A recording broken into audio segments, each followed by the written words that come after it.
தா போற்றி கடம்பா போற்றி கதிர்வேலா போற்றி ஆறுபடை வீடு கொண்ட முருகா போற்றி.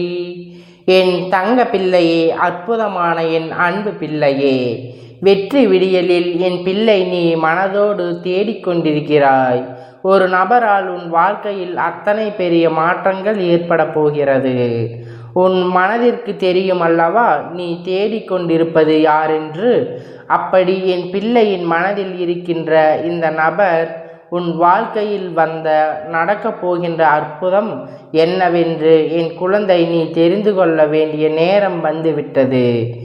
எத்தனையோ இன்னல்களுக்கு நடுவில் நீ ஆசைப்பட்ட ஒரு விஷயத்தை அடையப் போகிறாய் எனும் பொழுது நிச்சயமாக உன்னுடைய மனது எந்த அளவிற்கு மகிழ்ச்சி அடையும் என்பதை என்னால் புரிந்து கொள்ள முடிகிறது. என் தங்கமே, இந்த வாழ்க்கையில் உன்னுடைய எண்ணங்கள் அத்தனையும் நேர்மையாக இருக்கும் பொழுது இங்கு ஒவ்வொரு நிமிடத்திற்கும் உனக்கு சந்தோஷமான நிமிடங்கள் தான், உன்னால் வாழக்கூடிய நிமிடங்கள் தான். என் பிள்ளையே, எது வந்தாலும் விட்டு போகட்டும், நம்மை படைத்த இறைவன் நமக்கு துணையாக நிற்பான் என்கின்ற உன்னுடைய எண்ணம் நிச்சயமாக உன்னை எந்த ஒரு நேரத்திலும் வாழ வைக்கும் என்பதை மறந்து விடாதே. குழந்தையே, உனக்கு ஒருவரிடம் எவ்வளவு உரிமை உள்ளது என்று அவர்கள்தான் தீர்மானிக்க வேண்டும். நீயாகவே அவர்கள் மீது தனக்கு இருக்கின்ற உரிமையை தீர்மானித்து அதை காட்டுவாயே. ஆனால் பிறகு அவமானங்களும் இழப்புகளும் தான் உனக்கு அதிகமாக மெஞ்சும். நீ ஒருவரை தேடுகின்றாய் என்றால், நீ ஒருவரை விரும்புகின்றாய் என்றால் அவர்களுக்கு உன் மீது அந்த ஈடுபாடு இருக்க வேண்டும். இல்லாது போக என் பிள்ளை நீ மட்டும் அவர்களை தேடிக்கொண்டே இருந்தால் என்ன பலன்? ஒரு நாள் அவர்களின் முன்னால் நீ நிற்கும் பொழுது அவர்கள் நிச்சயமாக அவமானப்படுத்தத்தான் போகிறார். இப்பொழுது அப்படி அல்ல. என் பிள்ளை, இந்த வாழ்க்கையில் நீ தேடுகின்றவர் உன் மீது உண்மையாக அன்பு கொண்டவர். அதனால் நிச்சயமாக என் பிள்ளைக்கு வாழ்க்கையில் சந்தோஷம்தான் நிறைவாக கிடைக்கப் போகிறது. இதுவெல்லாம் நீ தெரிந்து கொண்டு உன்னுடைய இன்றைய செயலை நல்லபடியாக நீ தொடங்க வேண்டும் என்பதற்காகத்தான் உன் அப்பன் இப்பொழுது இத்தனை எடுத்து சொல்லிக் கொண்டிருக்கிறேன். உண்மையில் என்ன நடந்தது என்பதை வெளிப்படையாக சொல்ல மாட்டார்கள். அவர்கள் என்னதான் ஒவ்வொரு வருடத்தில் ஒவ்வொன்று கதை சொன்னாலும் உண்மையாகவே அவர்களின் வாழ்க்கையில் ஒரு வருடத்தின் கேள்வி கேட்கும் எவ்வளவு தவறு செய்தாலும் அந்த மனசாட்சி உண்மையாகத்தான் இருக்க வேண்டும். அவர்கள் செய்கின்ற செயலை தவறாக சொன்னாலும் சரி, அவர்கள் மனசாட்சி அவர்களை கேள்வி கேட்கும் என்பதை புரிந்து கொண்டு என் பிள்ளை நீ உன் வாழ்க்கையை வாழத் தொடங்கிவிடு.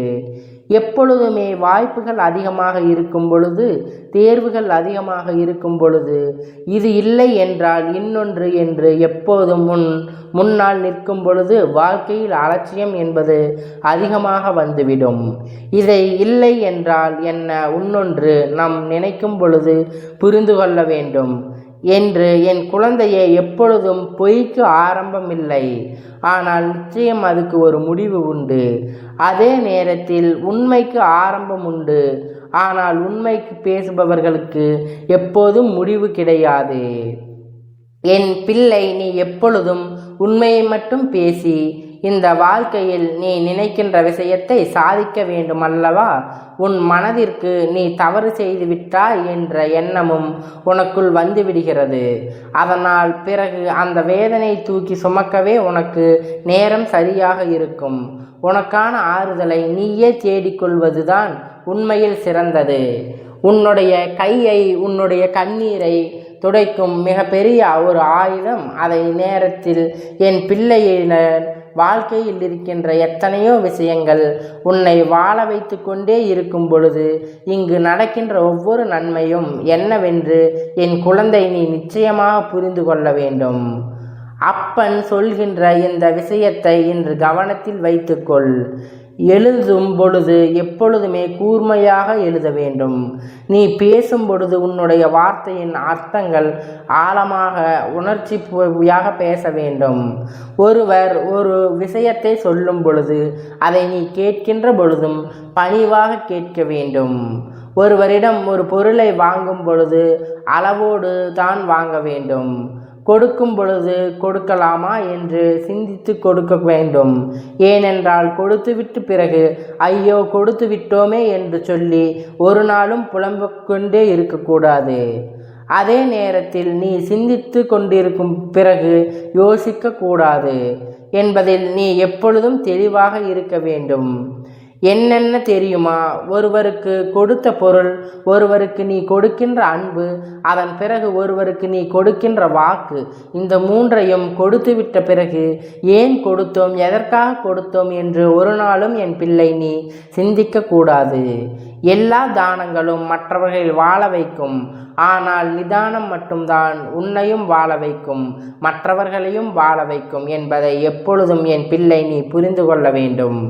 என் குழந்தையே, சில நேரங்களில் சில மனிதர்களின் அமைதியாக சென்று விடுவார்கள். மிகவும் நல்லது. அதனால் எப்பொழுதும் எப்படி நடந்து கொள்ள வேண்டும் என்பதில் என் பிள்ளை அதிக கவனத்தோடு இருக்க வேண்டும். அனுபவங்களை சேகரித்து வைத்து இனி வரும் நாட்களில் எச்சரிக்கையோடு செயல்படுவதற்கு இந்த அனுபவம்தான் உனக்கு மிகப்பெரிய உதவி செய்த போகிறது என்பதை மறந்துவிடாதே. துன்பத்தை சந்தித்தால் உனக்கு பொறுமைக்கான வழி கிடைத்துவிடும். அவமானத்தை நீ சந்தித்தாயானால் உறுதியாக இருப்பதற்கு வழி கிடைத்துவிடும். நீ பசியை சந்தித்தால் உணவு என்றால் அதற்கு அருமை என்ன என்று உனக்கு புரிந்துவிடும். அதே நேரத்தில் தோல்வியை சந்தித்தால் வெற்றிக்கான வழி என்பதை நீ நிச்சயமாக உனக்கு புரிந்து கொள்வாய். இதையெல்லாம் புரிந்து கொண்டு உன் வாழ்க்கை சரியான பாதையில் வழி நடத்துவையானால் நிச்சயமாக உனக்கான வெற்றி முழுமையாக உன்னை வந்து சேரும் என்பதில் எந்த ஒரு மாற்று கருத்தும் கிடையாது. என் பிள்ளை, இத்தனை உன்னை தேடி வருகின்ற இந்த நாளில் நீ தேடுகின்ற ஒருவர் உன் மீது உண்மையான அன்பை கொடுக்க உன்னை தேடி வருகிறார் என்றால் அது யாராக இருக்க முடியும்?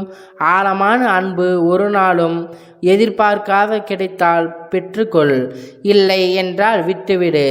இன்று பிறை அதிர்ஷ்டம். நிச்சயமாக தெய்வங்களுடைய அத்தனை அன்பு அருளும் உனக்கு கிடைக்கும். எந்த ஒரு செயலும் தொடங்குவதற்கு ஏற்ற நாள் கிடையாது. இந்த நாளில் அத்தனை தெய்வங்களும் உடைய அன்பு பெற்றுக்கொள். என் பிள்ளை, உன் வாழ்க்கையில் நீ நல்லபடியாக வாழ வேண்டும். உனக்கு நடக்க இருக்கின்ற அத்தனையுமே உன்னை நல்ல நிலையை கொண்டு செல்ல வேண்டும். என்ன நடந்தாலும் இந்த வாழ்க்கை உனக்கு என்கின்ற எண்ணம் உனக்குள் வந்துவிடவே கூடாது. வாழ்க்கையை பற்றிய சலிப்பு எப்பொழுதும் உனக்கு வந்துவிடவே கூடாது. என் பிள்ளையினால் நல்லபடியாக வாழ்ந்துவிடு. தன்னை சூழ்ந்து வருகின்ற நிச்சயமாக புரிந்து கொள்ள முடியும். எல்லோரையும் எண்ணங்களையும் இந்த வாழ்க்கை செயலாக நினைத்தோமே ஆனால் நம் வாழ்க்கையில் இருக்கின்ற அத்தனை சந்தோஷமும் நம்மை விட்டு காணாமல் போய்விடும் என்பதை புரிந்து கொண்டு உயிரில் வெற்றியையும் உறுதி செய்யி. என் பிள்ளை, நீ புறப்படு. இங்கு உன்னை யாரும் 1000 உறங்க சொல்லவில்லை. உனக்காக ஒவ்வொரு நேரமும் அல்லது சாதிக்க வேண்டிய நேரம். என் பிள்ளை, வெற்றியின் பாதையை நோக்கி பயணித்து கொண்டே இரு. உன்னுடைய முயற்சி ஒரு நாளும் உன்னை கைவிடாது என்பதை நீ புரிந்து கொள்ள வேண்டும். உன்னுடைய அன்பு நிச்சயமாக ஒரு நாள் வெற்றி கொடுக்கும் என்பதை புரிந்து கொண்டு எல்லோரிடத்திலும் உண்மையாக அன்பை நீ வெளிப்படுத்து. எல்லாம் இனி உன் பின்தொடர்ந்து வரும். என் தங்க பிள்ளையே, இந்த முருக அப்பன் என்றென்றைக்கும் என் ஆசீர்வாதங்கள் உனக்கு இருந்து கொண்டே இருக்கும். ஓம் கந்தா போற்றி, கடம்பா போற்றி, கதிர்வேலா போற்றி, ஆறுபடை வீடு கொண்ட முருகா போற்றி.